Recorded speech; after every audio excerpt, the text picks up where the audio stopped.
오늘 저는 여러분과 함께 영적 제사를 드리는 자라는 제목으로 하나님의 말씀을 나누도록 하겠습니다. 본문 말씀은 베드로전서 2장 5절하고 2장 11절 그리고 로마서 12장 1절에서 2절이 되겠습니다.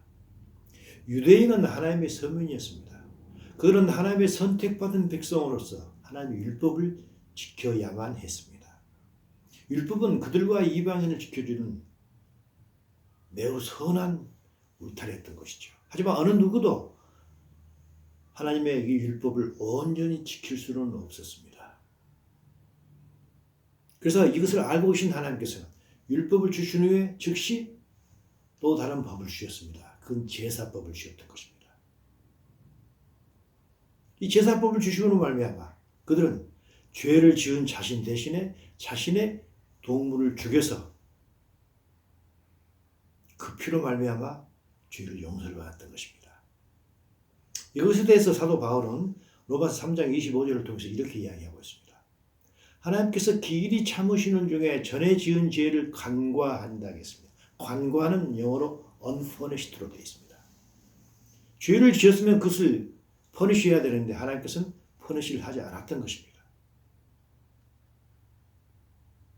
이것은 우리가 알다시피 예수님의 십자가 대속의 예표인 것이죠. 하지만 예수님의 십자가 사건과 구약의 제사는 엄청난 차이가 있었죠. 구약의 제사는 예수님의 십자가 사건을 예표하지만 둘 사이에는 엄청난 차이가 있었던 것입니다. 구약의 제사는 그냥 죄를 그냥 간과, 즉 커버, 덮어만 주는 그런 효과가 있었지만 신약의 예수님의 십자가 사건은 우리의 모든 죄를 사해 주는 것이었습니다. 어떤 죄가 있었든 그것이 없어져 버리는 것이었던 것입니다. 그래서 우리는 더 이상 예수님을 믿는 우리는 더 이상 동물을 죽이는 구약의 제사가 필요치 않은 것입니다. 왜냐하면 예수님께서 이미 예수님의 십자가 사건의 대속을 은혜를 받아들인 우리 모두의 죄를 지고 가셨기 때문입니다. 예수님께서는 우리를 위하여 자신을 제사 드렸던 것입니다. 우리는 예수님의 이 사실을 믿으면 구원받는다는 것이죠. 하지만 우리가 예수를 믿는 믿음 속에서 단순히 그래 나는 믿어 그러니까 구원을 받았어 가 사실은 아닌 것입니다. 주 예수를 믿어라 그러면 너와 너 집이 구원을 받을 줄 알 때 그 믿는다는 의미는 그 믿음이 아닌 것입니다. 단순히 난 믿어 신뢰해 그렇기 때문에 구원을 받았어 가 아닌 것입니다. 성경에서 뭐라고 그랬습니까? 우리가 예수님의 십자가 사건의 제사를 믿는다 하면 우리가 드려야 될 제사가 또 있다는 것입니다.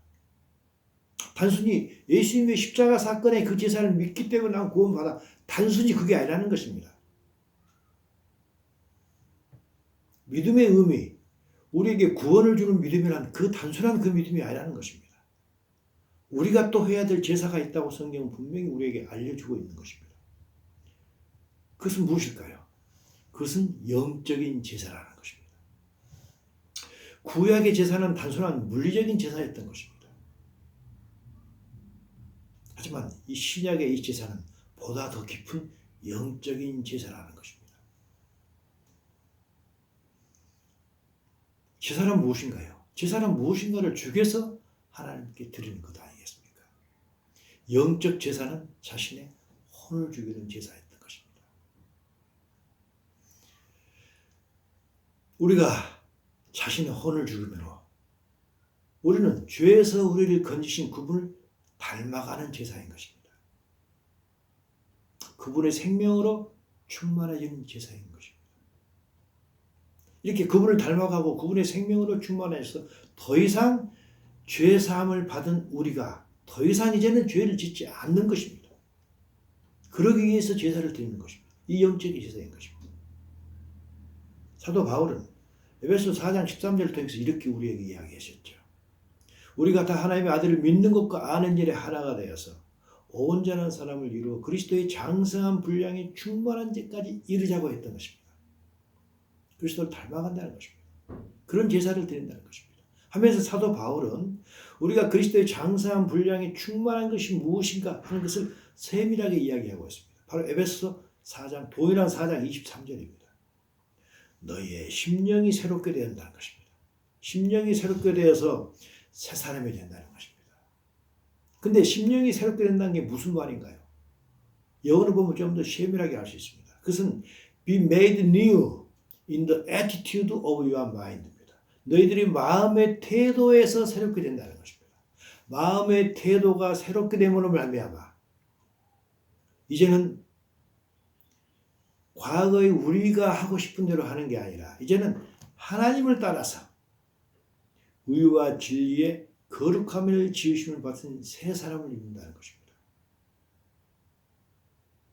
영적 태도가, 우리 마음의 태도가 새로워지는 것, 그것이 바로 영적인 제사라는 것입니다. 즉 혼의 생활을 이야기하는 것입니다. 동일한 말씀을 사도 바울은 로마서 12장 1절 또한 이렇게 설명하고 있습니다.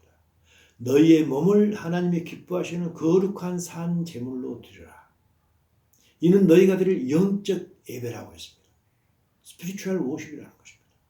영적 예배가 무엇인지 자세하게 설명해 줍니다. 바로 로마서 12장 2절입니다. 바로 연이어 있는 12장 2절입니다.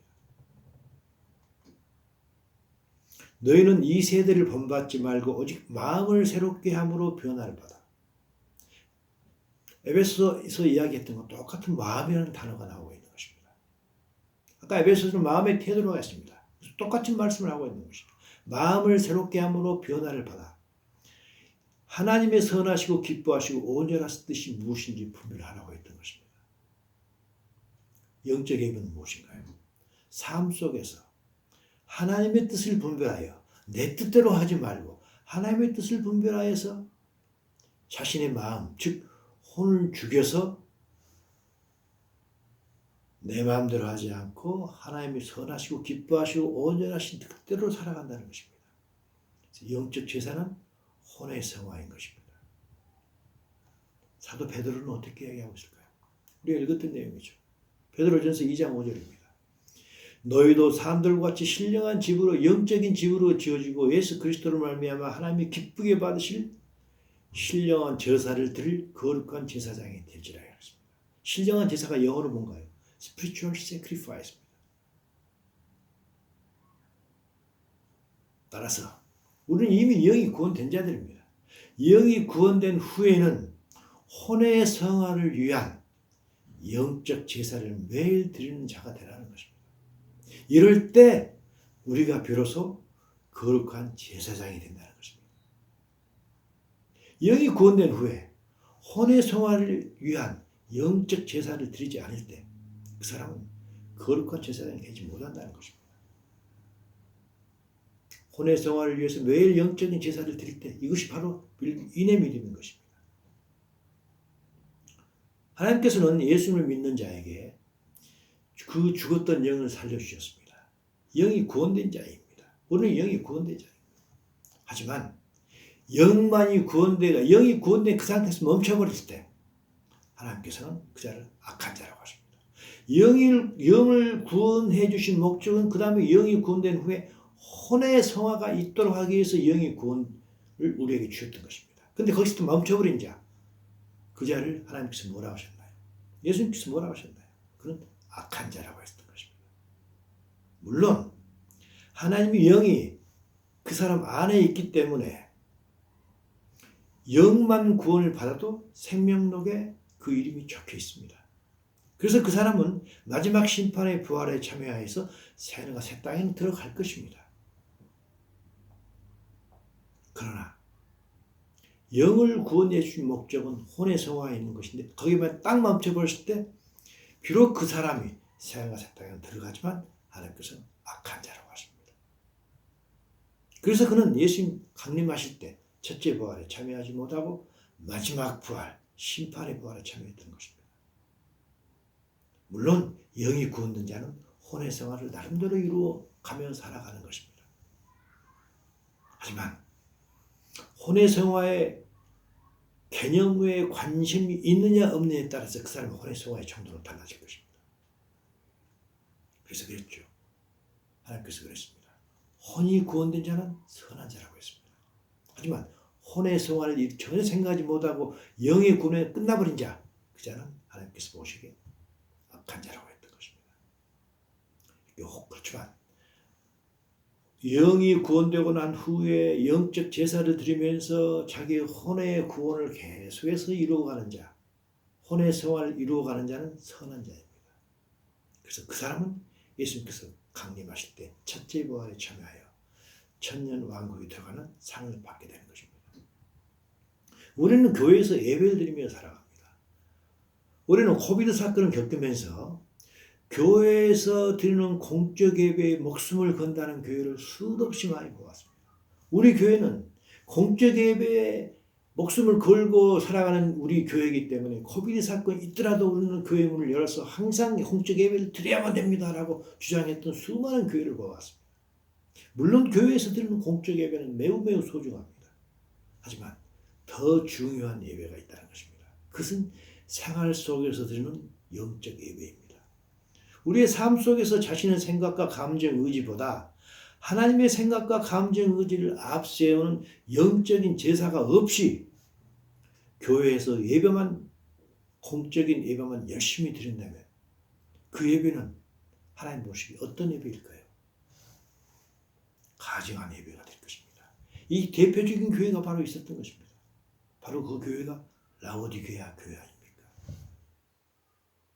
계시록 3장 15절을 통해서 우리에게 말씀하셨던 게 있습니다. 내가 내 행위를 하면 네가 차갑지도 아니하고 뜨겁지도 아니하다고 했습니다. 내가 차든지 뜨겁지 하기를 원하노라. 내가 이같이 미지근하여 뜨겁지도 아니하고 차지도 아니하니 나는 내 입에서 너를 토하여 버린다고 했던 것입니다. 영의 구원을 받았지만 혼의 성화를 위해서 뜨겁지도 아니할 때 하나님께서 토하여 버린다는 것입니다. 이것뿐 아닙니다. 구약에도 똑같은 사건이 있었죠. 바로 말라기서입니다. 말라기 1장 10절에서 말씀하시죠. 만군의 여호와가 이르노라. 너희가 내 제단 위에 헛되이 불사르지 못하게 하기 위해 너희 중에 성전문을 닫을 자가 있으면 좋겠다고 했던 것입니다. 성전문을 닫는 건 무슨 말인가요? 교회의 문을 닫으라는 것입니다. 그런 교회는 내가 반갑지 않다는 것입니다. 라오디 교회가 혹시라도 우리가 라오디 교회에 속해 있다면 그 교회는 하나님께서 문을 닫기 원하시는 그런 교회인 것입니다. 그래서 사도 바울은 이렇게 이야기했죠. 빌립보서 2장 12절에서 이렇게 이야기했습니다. 너희가 항상 복종하여 두렵고 떨림으로 너희 구원을 이루라고 했던 것입니다. 우리는 이미 영의 구원을 받았습니다. 이제는 혼의 구원, 몸의 구원을 이루어가며 살아야 되는 것입니다. 어쩔 때 그런 구원이 이루어질까요? 복종할 때입니다. 누구에게 복종할 때인가요? 바로 2장 12절에서 이렇게 말씀하신 후에 2장 13절에서 우리에게 그걸 보여주고 계십니다. 너희 안에서 행하시는 이는 하나님이시니 그 하나님께 두렵고 떨림으로 복종하라는 것입니다. 그때 하나님은 누구신가요? 우리 안에 계신 성령 하나님을 이야기하고 있는 것입니다. 성령님을 이야기하고 있는 것입니다. 우리가 복종해야 되는 것은 교회의 목회자가 아닌 것입니다. 우리 안에 계시는 성령 하나님께 복종하는 것이 혼의 구원을 이루어가는 영적인 제사인 것입니다. 예수님께서 마태복음 16장 25절을 통해서 이 말씀을 하셨습니다. 누구든지 제 목숨을 구원하고자 하면 잃을 것이요 누구든지 나를 위하여 제 목숨을 잃으면 찾으리라 했습니다. 이때 목숨은 무엇인가요? 영어로 soul입니다. 혼인 것입니다. 영적 제사를 드리는 자는 예수님 때문에 자기의 혼의 목숨을 잃는 자인 것입니다. 즉 자기의 혼의 목숨을 제사 드리는 자인 것입니다. 그럴 때 그는 찾는다고 했습니다. 뭘 찾을까요? 예수님 오실 때 혼이 구원되는 것입니다. 자기 혼을 찾는 것입니다. 그러면서 마태복음 16장 27절 바로 뒤에 있는 구절이죠. 이걸 통해서 예수님께서 우리에게 말씀하고 계십니다. 내가 아버지의 영광으로 나의 천사들과 함께 오리니 그때 각 사람의 행한 대로 갚아주신다고 했습니다. 그때 행함이란 무엇을 의미하고 있을까요? 영적 제사를 이야기하고 있는 것입니다. 혼을 죽이는 것. 예수님을 따를 때 나의 혼대로 하지 않고 예수님의 혼을 따라서 사는 것입니다. 예수님께서 원하시는 것. 하나님의 선하시고 기뻐하시고 온전하신 그 뜻을 분별해서 그대로 살아가는 것입니다. 그러려면 어떻게 해야 될까요? 내 혼을 죽이는 수밖에 없습니다. 그게 바로 영적 제사라는 것입니다. 영적 제사인 혼을 죽이고는 말미암아 그럴 때 우리의 몸은 하나님께 드려지는 산 제물이 될 것입니다. 그런 삶을 살아갈 때 예수님께서 공중 강림하실 때 그런 첫째 부활에 참여하는 것입니다. 그렇다면 최고의 산 제물의 삶은 어떤 삶이 최고의 산 제물이 될까요? 바로 사랑인 것입니다. 성령의 열매 중 최고의 열매가 바로 사랑 아니겠습니까? 근데 그 사랑은 무엇라고 사도 바울은 이야기합니까? 바로 고린도전서 13장 사랑장에서 이렇게 이야기합니다. 사랑은 모든 걸 참으며 모든 걸 믿으며 모든 걸 바라며 모든 것을 견딘다고 했습니다. 성경에서 말하는 사랑, 감성적이고 감정적인 사랑이 아닙니다. 이는 매우 의지를 필요로 하는 그런 사랑입니다. 이런 사랑을 하길 원한다고 했습니다. 왜 그렇습니까? 사랑은 모든 것을 참고 모든 것을 견디는 그런 의지가 필요하다는 것입니다. 감성적인 사랑이 아니라는 것입니다. 하지만 사탄은 이런 사랑을 얼마나 방해하는지 모릅니다. 사탄은 우리가 사랑을 하되 감정적으로 감성적인 사랑을 하도록 부추깁니다. 우리의 의지를 들이지 못하고 감성적으로 상대방에 대해서 반응하도록 우리를 부추기는 것입니다. 사탄은 마귀는 여러분과 저에게 틈만 보이면 달라듭니다. 잠시라도 방심하면 우리는 금방 마귀에게 속임을 당합니다. 그래서 의지적이고 지성적인 사랑을 하지 못하도록 우리를 방해하는 것입니다. 상대방을 감정적으로 대하도록 해서 미워하도록 하는 것입니다. 베드로전서 5장 8절에서 사도 베드로가 이런 걸 수도 없이 경험했기 때문에 우리에게 고면하고 있는 것입니다. 근신하라 깨어라. 너희 대적 마귀가 우는 사자같이 두루다니며 삼키자를 찾는다는 것입니다. 우리는 자주 마귀에게 삼킴을 당합니다. 우리는 얼마든지 상대방을 미워할 수 있습니다. 하지만 그 상대방이 상식적으로 이해가 되지 않을 정도의 도저히 참을 수 없을 만큼 미워할 수밖에 없는 짓을 할 때 그것은 그 사람에게서 나온 것이 아닙니다. 그것은 마귀가 시키기 때문에 우리가 흔히 보는 도덕적이고 양식적에서 훨씬 벗어나서 우리에게 어떤 미움을 줄 만큼 나쁜 행동을 하는 것입니다. 그것은 그 사람 움직이는 마귀가 있기 때문에 마귀가 그 사람에게 들어가서 그런 행동을 하도록 도저히 저 사람을 미워해서는 미워 안 해서는 안 될 그런 정도 미워한 행동을 하는 것 마귀가 하는 것입니다. 그래서 사도 바울은 뭐라고 했나요? 에베소 6장 12절에서 이야기했죠. 우리가 싸울 것은 누구냐? 혈과 육이 아니라는 것입니다. 악의 영들과 싸워야 된다는 것입니다. 부모 자식 간에 이지적인 의지적인 사랑을 하기 바랍니다. 부모도 자녀도 모두가 불완전한 인간입니다. 부모에게도 마귀가 잠깐 들어갈 수가 있다는 것입니다. 자녀에게도 마귀가 잠깐 들어갈 수 있습니다. 마귀가 잠깐 들어가서 우리가 미워할 수밖에 없는 그런 행동을 할 수가 있습니다. 그때 우리는 얼른 차려야 되는 것입니다. 얼른 알아차려야 되는 것입니다. 그리고 우리가 미워해야 할 대상은 그 사람이 아니고 그 사람에게 잠깐 들어간 그 마귀를 미워해야 되고 그 마귀를 대적해야 될 것입니다. 예수님께서는 우리를 수없이 참아주고 인내하셨습니다. 이 예수님을 주님이라고 믿는 그리고 고백한 우리 모두 주님이신 예수님을 바라보며 살아가기 원합니다. 사랑은 훈련입니다. 한순간에 되지 않습니다. 오늘 넘어지지만 내일 다시 일어나서 나를 어렵게 하는 그 상대방을 다시 한번 참아내고 견디는 사랑을 할 때 그때 예수님께서는 우리에게 커다란 상급을 주실 것입니다. 왜 그렇습니까? 우리의 혼을 죽였기 때문입니다. 혼을 죽이는 제사를 했기 때문입니다. 영적인 제사를 계속 드려왔기 때문입니다. 그럴 때 예수님께서 우리에게 상급을 주실 것입니다. 사람이 죽을 때 가장 후회되는 것이 있냐고 무엇이냐고 물어본다면 많은 대답이 내 이웃을 조금 더 사랑하지 못하는 것이 후회된다고 많은 사람들이 이야기합니다. 우리가 이런 사랑, 참아주는 사랑, 견뎌내는 사랑, 자기 자신을 죽이는 영적인 제사를 드리는 사랑을 했을 때 하나님께서 우리에게 어떻게 갚아주실까요? 바로 요한 1서 4장 17절에서 바로 이 말씀을 우리에게 하고 있습니다. 사랑이 우리에게 온전하게 이루어졌을 때 우리에게는 심판날에 담대함을 주신다는 것입니다. 무슨 말인가요? 예수님 오실 때, 예수님 강림하실 때 예수님께서 우리를 심판하시는 것입니다. 그때 우리는 담대해질 수 있다는 것입니다. 왜 그렇습니까?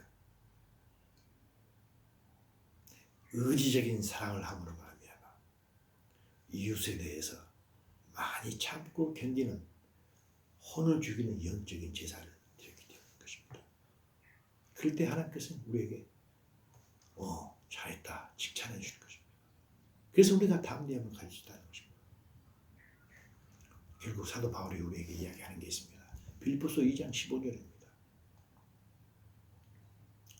너희가 흠이 없고 순전하여 어그러지고 거스르는 세대 가운데, 지금 이 세대가 얼마나 어그러졌습니까? 얼마나 어그러진 이 시대입니까?